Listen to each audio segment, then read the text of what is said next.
আমরা নারীরা বা স্টুডেন্টরা বিশেষ করে সেই প্রথম থেকেই যুদ্ধ করে আসছি। যখন প্রয়োজন হয় তখন আমরা হয়ে যাই নেত্রী, আমরা হয়ে যাই হচ্ছে বাঘিনী, আমরা হয়ে যাই হচ্ছে যোদ্ধা।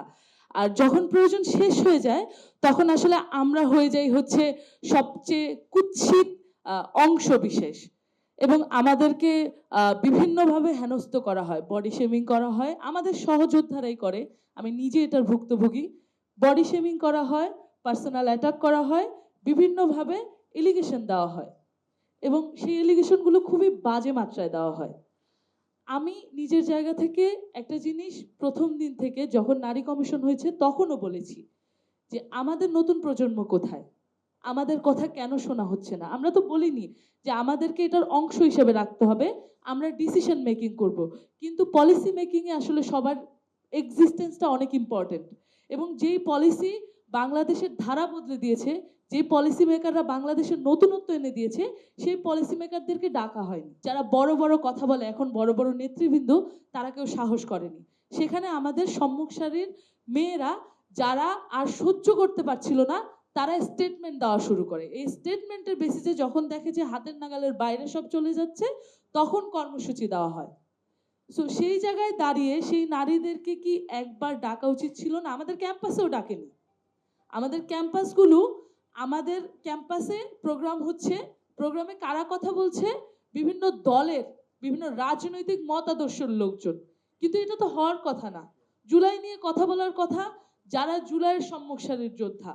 আজকে আমার রাজনৈতিক পরিচয় নাই বিধায় আমি জুলাই সম্মুখ সারির যোদ্ধা হিসেবে স্টেজে দাঁড়াতে পারবো না, সেটা খুব ভুল একটা অ্যাজাম্পশন। এবং এই ভুল অ্যাজাম্পশনটা সরকারের থেকেই হচ্ছে, প্রচার হচ্ছে।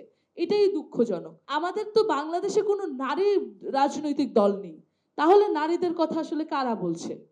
নারীদের কথা কি জামাত বলবে, শিবির বলবে, নাকি বাকসাস বলবে, নাকি হচ্ছে বিএনপি বলবে?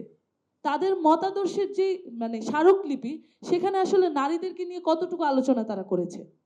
নতুন দল যে আসছে এনসিপি, তারা বলছে তারা নারী যোদ্ধাদেরকে সামনে দিতে চায়, বা তারা হচ্ছে নতুন ধারায় রাজনীতি করতে চায়।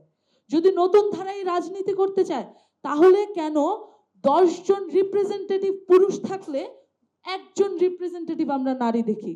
কেন আমরা যখন নাম বলি তখন নাহিদ ইসলাম, তারপর হচ্ছে সার্জিস, তারপর আসনাত, এরকম 10টা নাম বলার পরে আমরা শুধু 2টা নাম বলি, সামান্তা আর তাসনিম জারা? তাহলে কি বাকি যোদ্ধারা যোদ্ধা ছিল না? আমাদের আসিফ নজরুল স্যার সম্মানিত টিচার ছিলেন উনি, ওনাকে আমরা যেখানেই বসিয়েছি, পার্সোনালি আমার মনে হয় আমরা ম্যাক্সিমাম স্টুডেন্টরা রিগ্রেট করি। কেন রিগ্রেট করি? কারণ সে সেখানে বসে সে হচ্ছে বলছে যে তিনি হচ্ছে খুব দাম্ভিক ওয়েতে বলছে, কিছুদিন পরে হচ্ছে উনি হচ্ছে সংস্কার করেছে। কি সংস্কার করেছে?